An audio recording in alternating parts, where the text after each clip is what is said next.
तो बच्चों, अब हम बात करेंगे हमारे दूसरे लर्निंग ऑब्जेक्टिव के बारे में, जिसका नाम है ह्यूमन एंडोक्राइन सिस्टम।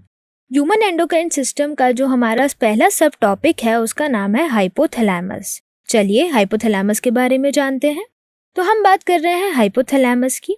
यहाँ पर आप एक पिक्चर यानी एक इमेज देख पा रहे हैं, जिसमें जो आप ह्यूमन ब्रेन देख रहे हैं उसमें एक ऑरेंज कलर का स्ट्रक्चर हाईलाइट किया हुआ है। तो ये जो ऑरेंज कलर का रीजन आप देख पा रहे हैं, इसी ऑरेंज कलर के रीजन को हम बोलते हैं क्या? हाइपोथैलेमस। और हम इस हाइपोथैलेमस की बात करें तो ये हाइपोथैलेमस हमारा एक पार्ट होता है फोर ब्रेन का। जब हम ह्यूमन ब्रेन को पढ़ते हैं तो ह्यूमन ब्रेन को हम 3 बड़े पार्ट्स में डिवाइड करते हैं। एक होता है फोर ब्रेन, एक होता है मिड ब्रेन और एक होता है हाइंड ब्रेन। तो हम बात कर रहे हैं जो हमारा हाइपोथैलेमस है वो पार्ट है हमारे फोर ब्रेन का। फिर आगे हम बोल रहे हैं कि जो हमारा हाइपोथैलेमस है वो एक सुप्रीम कमांडर के नाम से भी जाना जाता है। जैसे आपको पता है जो कमांडर होते हैं वो जो ऑर्डर देते हैं उससे बहुत सारी चीज़ें अफेक्ट होती हैं। वैसे ही जो हमारा हाइपोथैलेमस है फोर ब्रेन का, वो ऐसे ऑर्डर्स देता है बाकी सारे एंडोक्राइन ग्लैंड्स को और बॉडी के बाकी पार्ट्स को, ताकि वो कुछ स्पेसिफिक फंक्शन परफॉर्म कर सके। उसके बाद हम बात कर रहे हैं कि जो हमारा हाइपोथैलेमस है वो लोकेटेड है थैलेमस के नीचे।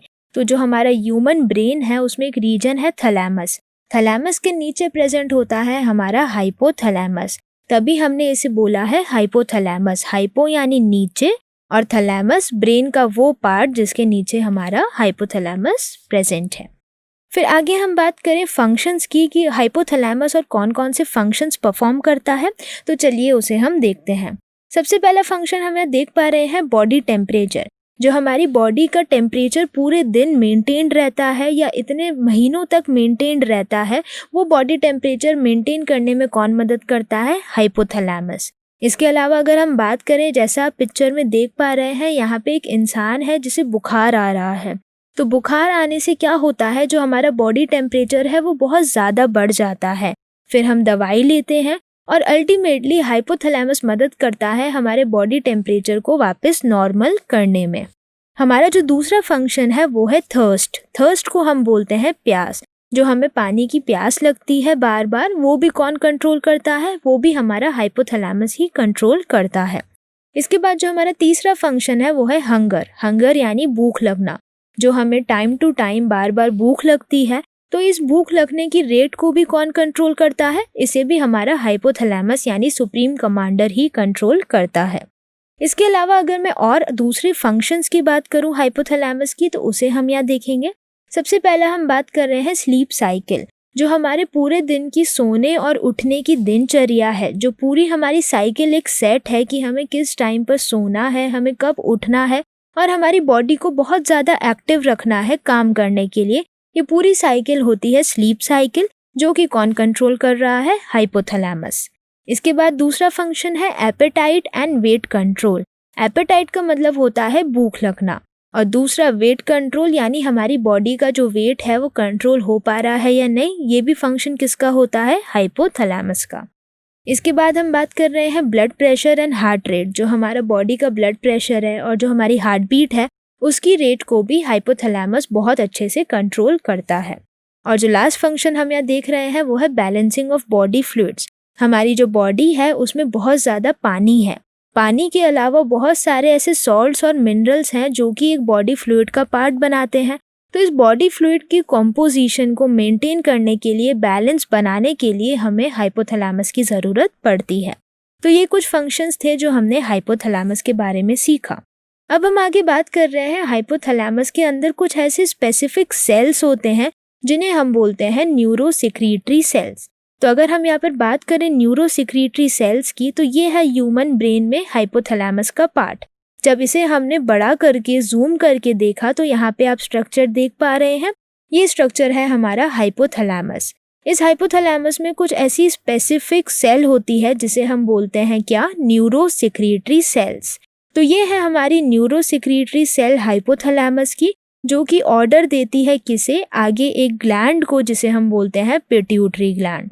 तो ये जो हाइपोथैलेमस है, इसके अंदर कुछ ऐसी बहुत बढ़िया सेल्स हैं जो कि केमिकल्स रिलीज करके आगे पिट्यूटरी को ऑर्डर देंगी, और पिट्यूटरी फिर आगे जाके हार्मोन रिलीज करता है जो कि ब्लड में जाते हैं और अपना फंक्शन परफॉर्म करते हैं। तो बच्चों अगर हम इस स्ट्रक्चर को और थोड़ा डिटेल में देखें और हाइपोथैलेमस और पिट्यूटरी के स्ट्रक्चर को ध्यान से देखें तो हम यहाँ पर देख पा रहे हैं ये है हमारा ऊपर हाइपोथैलेमस वाला ग्लैंड। ये आगे जाके कनेक्टेड होता है एक डंडी यानी एक स्टॉक से जिसे हम पिट्यूटरी स्टॉक के नाम से भी जानते हैं। तो हाइपोथैलेमस आगे जाके कनेक्टेड होता है पूरे हमारे इस पिट्यूटरी ग्लैंड से और जो हमारा पिट्यूटरी ग्लैंड है हम उसे दो पार्ट्स में डिवाइड करते हैं या बांटते हैं। एक होता है हमारा एंटीरियर पिट्यूटरी वाला पार्ट और दूसरा वाला होता है हमारा पोस्टीरियर पिट्यूटरी वाला पार्ट। तो इस इमेज से हमें ये पता लग रहा है कि जो हमारा हाइपोथैलेमस है वो पिट्यूटरी ग्लैंड से जुड़ा रहता है, कनेक्टेड रहता है। अब इस इमेज को आगे हम और ध्यान से देखें तो ये देखिए हम बोल रहे हैं ये ऊपर जो ब्राउन वाला पूरा एरिया है, ये ब्राउन कलर का एरिया है हाइपोथैलेमस। और जैसा कि अभी अभी हमने सीखा है इस हाइपोथैलेमस में कुछ स्पेसिफिक सेल्स होती हैं जिन्हें हम क्या बोल रहे थे, इन्हें हम बोल रहे थे न्यूरोसेक्रीटरी सेल्स। ये न्यूरोसेक्रीटरी सेल्स फिर बेसिकली होती हैं न्यूरॉन्स या नर्व सेल जो कि बनाती है हॉर्मोन्स और ये हॉर्मोन जाते हैं सीधा कहाँ, पोस्टीरियर पिट्यूटरी वाले पार्ट के पास। और ये पोस्टीरियर पिट्यूटरी वाले पार्ट पर जाके पिट्यूटरी ग्लैंड को जगाते हैं, एक्टिव करते हैं ताकि वो हार्मोन रिलीज करके आगे के फंक्शन परफॉर्म करे। तो इस तरीके से हम बोलते हैं कि जो हमारा हाइपोथैलेमस है वो कनेक्टेड होता है पिट्यूटरी ग्लैंड के साथ। तो बच्चों जैसा कि हम बात कर रहे हैं हाइपोथैलेमस के बारे में, अभी हमने इस स्ट्रक्चर को देखा तो ये वाला जो पूरा एरिया है हमारे ब्रेन का ये है हमारा हाइपोथैलेमस। ये हाइपोथैलेमस आगे एक डंडी एक स्टॉक के थ्रू किससे कनेक्टेड होता है, इस रेड कलर का स्ट्रक्चर जो आप देख पा रहे हैं यानी पिट्यूटरी ग्लैंड से कनेक्टेड होता है। अब इसके बाद हम बात करें हाइपोथैलेमस किन तरीके के हॉर्मोन्स को रिलीज करता है। तो जो हमारा हाइपोथैलेमस है वो दो तरीके के हॉर्मोन्स रिलीज करता है। एक होते हैं हमारे रिलीजिंग हार्मोन और एक होते हैं हमारे इनहिबिटिंग हार्मोन। जैसा इसका नाम होता है वैसा ही इसका काम होता है। रिलीजिंग हार्मोन जो आगे जाके और दूसरे ग्लैंड्स को एक्टिवेट करेंगे, जगाएंगे ताकि वो हार्मोन रिलीज करके हमारे बॉडी में कुछ फंक्शन परफॉर्म कर सके। इनहिबिटिंग हार्मोन का मतलब ये होता है कि वो इनहिबिट करेंगे। इनहिबिट यानी वो उस चीज़ को रोकेंगे। अगर हम नहीं चाहते कि हमारी बॉडी में अब वो फंक्शन और ज़्यादा देर तक चले तो हमें उसे रोकना होगा, तो उसे रोकने के लिए रिलीज होते हैं इनहिबिटिंग हार्मोन जो कि हाइपोथैलेमस ही रिलीज करता है। इसके बाद हम बात कर रहे हैं कि जो हमारा हाइपोथैलेमस है वो कैसे काम करता है। तो पहले वो रिलीज करता है रिलीजिंग हार्मोन। ये रिलीजिंग हार्मोन कहाँ जाते हैं, ये जाते हैं पिट्यूटरी ग्लैंड के पास और अल्टीमेटली ये रिलीजिंग हार्मोन पिट्यूटरी ग्लैंड को एक्टिवेट करते हैं, टर्न ऑन करते हैं या जगा देते हैं। फिर पिट्यूटरी ग्लैंड आगे जाके बहुत सारे हार्मोन्स को रिलीज करता है जो हमारी बॉडी में बहुत सारे फंक्शंस को परफॉर्म करता है। तो ये थी बात हमारे रिलीजिंग हार्मोन की। दूसरी तरफ हम बात करें इनहिबिटिंग हार्मोन की। जैसे कि मैंने कहा था कि हमारी बॉडी में बहुत सारा फंक्शन हो चुका है, अब हम नहीं चाहते कि वापस वो हार्मोन और ज़्यादा रिलीज हो, तो हमें उसे रोकना होगा। तो रोकने के लिए आता है बच्चों इनहिबिटिंग हार्मोन। ये इनहिबिटिंग हार्मोन पिट्यूटरी ग्लैंड के पास जाएगा, उसे ऑफ कर देगा, उसे इनएक्टिव कर देगा और पिट्यूटरी फिर आगे जाके हार्मोन रिलीज नहीं करेगा। तो इस तरीके से हमारा हाइपोथैलेमस ऑर्डर देता है एज अ कमांडर कि कब हार्मोन आगे और रिलीज करने हैं रिलीजिंग हार्मोन की मदद से और कब हार्मोन को रिलीज करने से रोकना है यानी इनहिबिटिंग हार्मोन की मदद से। तो बच्चों जो हमारा हाइपोथैलेमस है उसके अंदर जो हमारी न्यूरोसेक्रीटरी सेल्स हैं या जो न्यूरॉन्स हैं वो बहुत सारे हार्मोन्स को रिलीज करती है। चलिए हम उनके नाम देख लेते हैं। सबसे पहला जो है वो है थायरोट्रोपिन रिलीजिंग हार्मोन जिसे हम शॉर्ट में TRH भी बोलते हैं।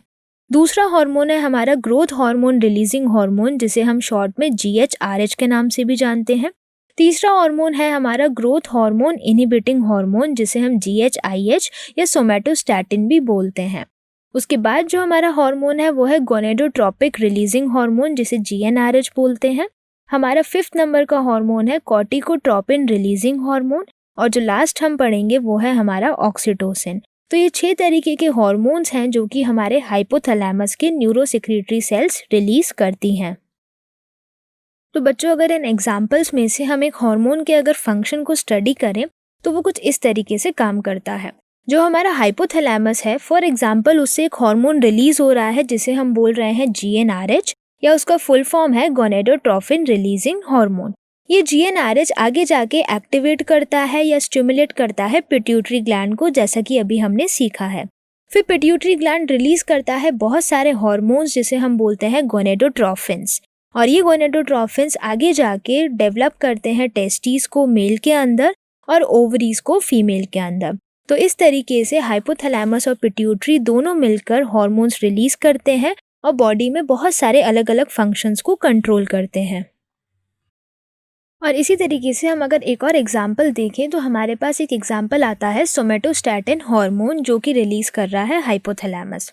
ये सोमेटोस्टैटिन हार्मोन इनहिबिट करता है हमारे ग्रोथ हार्मोन के रिलीज को।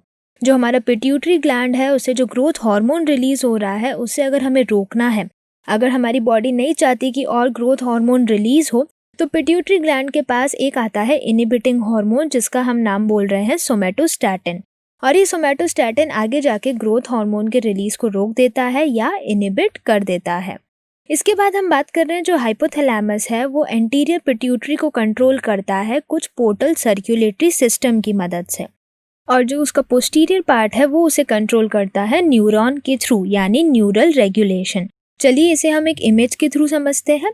तो हमने बोला ये जो पूरा हमारा एक सिस्टम है कि किस तरीके से हाइपोथैलेमस पिट्यूटरी को कंट्रोल कर रहा है।